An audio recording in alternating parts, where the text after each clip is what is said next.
Sir నమస్కారం sir. నమస్తే అండి. సార్ సంక్రాంతికి వస్తున్నాం సినిమా మంచి పాజిటివ్ స్టాక్‌తో బాక్స్ ఆఫీస్‌లో దూసుకుపోవడం మనం చూస్తున్నాం సార్. మరి ఫ్యామిలీ ఆడియన్స్ అందరూ కూడా సినిమా వైపు పరుగులు పెడుతున్నారు. అయితే మొదటి రోజు మరి రిలీజ్ అయిపోయింది. దాని కలెక్షన్ రిపోర్ట్ ఏ విధంగా ఉంది సార్ ఈ సినిమాకి సంబంధించి? అంటే ఫస్ట్ డే వాళ్ళు ప్రకటించిన కలెక్షన్స్ అయితే 47,00,00,000 హ్మ్. అంటున్నారు. 45 యాక్చువల్. హ్మ్. 45,00,00,000 అనేది బయటకొచ్చిన ఫిగరు.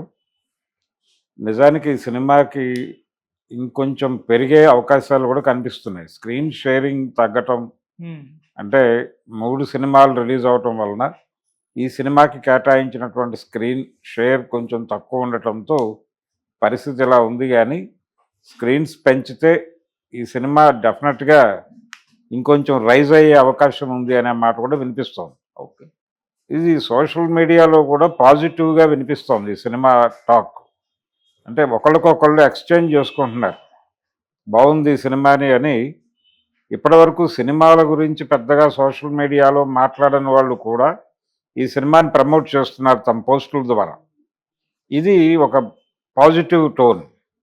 అంటే సంక్రాంతికి రిలీజ్ అయిన 3 సినిమాల్లో కూడా ఇది అడ్వాంటేజ్ పొజిషన్‌లోకి వచ్చేస్తుందేమో అనే ఒక అనుమానం క్రియేట్ అవుతోంది నెమ్మదిగా.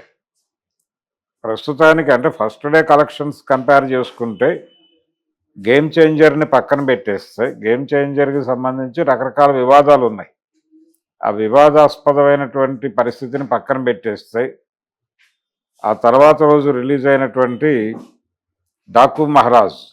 'డాకు మహారాజు' 56 వాళ్ళు అనౌన్స్ చేసింది. 56 అంటే ఇది 45 దాని మీద తగ్గింది. కానీ ప్రస్తుతానికి 'డాకు మహారాజే' లీడ్ పొజిషన్‌లో కనిపిస్తున్నప్పటికీ, హ్మ్. నెమ్మదిగా స్క్రీన్స్ పెరిగే కొద్దీ ఈ సినిమా గట్టి పోటీ ఇచ్చేటువంటి అవకాశం కనిపిస్తోంది 'డాకుకి'. ఒక్కొక్కసారి ఏం జరుగుతుందంటే రేస్‌లో వెనకున్నవాడు నెమ్మదిగా ముందుకెళ్ళే అవకాశాలు కూడా ఉంటాయి. అలాంటి ఒక ఝలక్ ఇచ్చే పరిస్థితిలో ఇప్పుడు 'సంక్రాంతికి వస్తున్నాం' అనే సినిమా కనిపిస్తోంది. ఓకే. ఇది నెమ్మదిగా నంబర్ 1 అయిపోతుందేమో అనేటువంటి ఒక అనుమానం వ్యక్తమవుతుంది సర్వత్రా. 'డాకు' అభిమానులు కూడా ఇప్పుడు అలర్ట్ అయిపోయారు. సినిమాని ఇంకొంచెం ప్రమోట్ చేయాలి అనేటువంటి యాక్టివిటీలోకి వెళ్ళిపోయి, హ్మ్. అందులో భాగంగానే ఈ సీక్వెల్, ప్రీక్వెల్ హడావిడి ఇవన్నీ చేస్తున్నారు. అలాగే ప్రమోషనల్ యాక్టివిటీ కూడా పెంచుతున్నారు దానికి. మళ్ళీ ఎన్హాన్స్ చేసే ప్రయత్నం చేస్తున్నారు. అదే సమయంలో వీళ్ళు చేస్తున్నారు.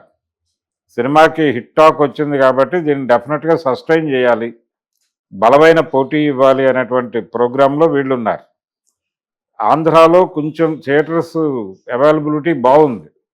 కంపారిటివ్‌గా తెలంగాణతో పోలిస్తే 'సంక్రాంతికి వస్తున్నాం' అనేది సినిమాకి అక్కడ స్క్రీన్ షేరింగ్ దొరికింది. అందుకని కొంత హ్యాపీగా ఉన్నారు. అయినప్పటికీ 'డాకు' ఫస్ట్ డే కలెక్షన్స్‌నైతే ఇది నమోదు చేయలేకపోయింది. హ్మ్. కారణం ఏంటంటే స్టార్ స్టేటస్ అనేది ఖచ్చితంగా సక్సెస్‌ఫుల్ ట్రాక్‌లో ఉన్నటువంటి ఒక స్టార్ హీరోకి వచ్చేటువంటి కలెక్షన్స్ వేరే లెవెల్‌లో ఉంటాయి.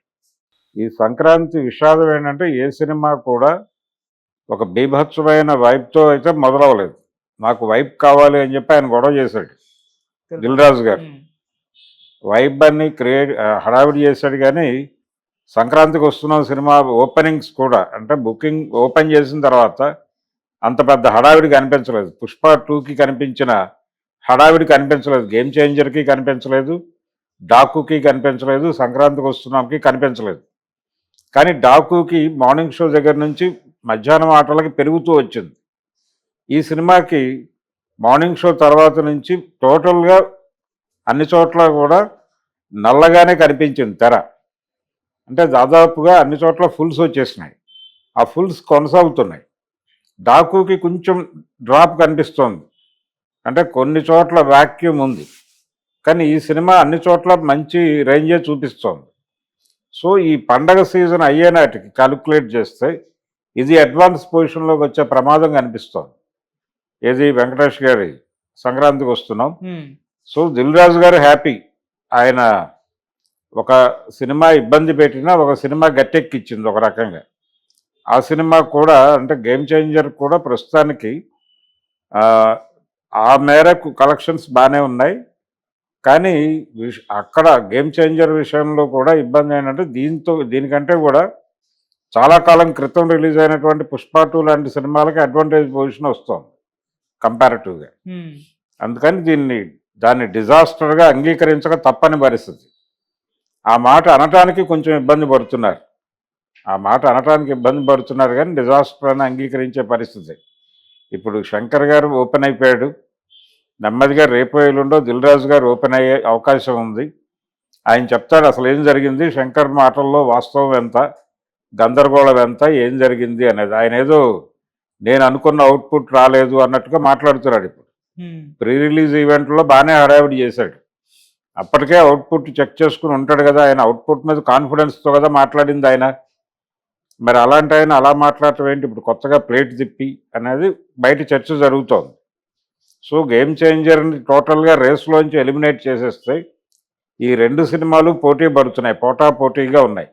డాకు మహారాజు, సంక్రాంతి. ఈ 4 రోజుల తర్వాత డాకు ఇదే ఊపి కొనసాగించగలడా, రేస్లో 56 కోట్ల మార్కుతోనే ఆయన నెంబర్ 1గా నిలబడతాడా లేదా అనేది కొంచెం అనుమానాస్పదంగా ఉంది ఇప్పుడు పరిస్థితి. చూడాలి బాలకృష్ణ గారు వెంకటేష్ మీద తన ఆధిపత్యాన్ని చూపించుకోగలడా లేదా అనేది ఇంకొక 3-4 రోజుల్లో ఈ వీకెండ్కి క్లారిటీ వచ్చేస్తుంది. Okay sir, thank you so much. Thank you.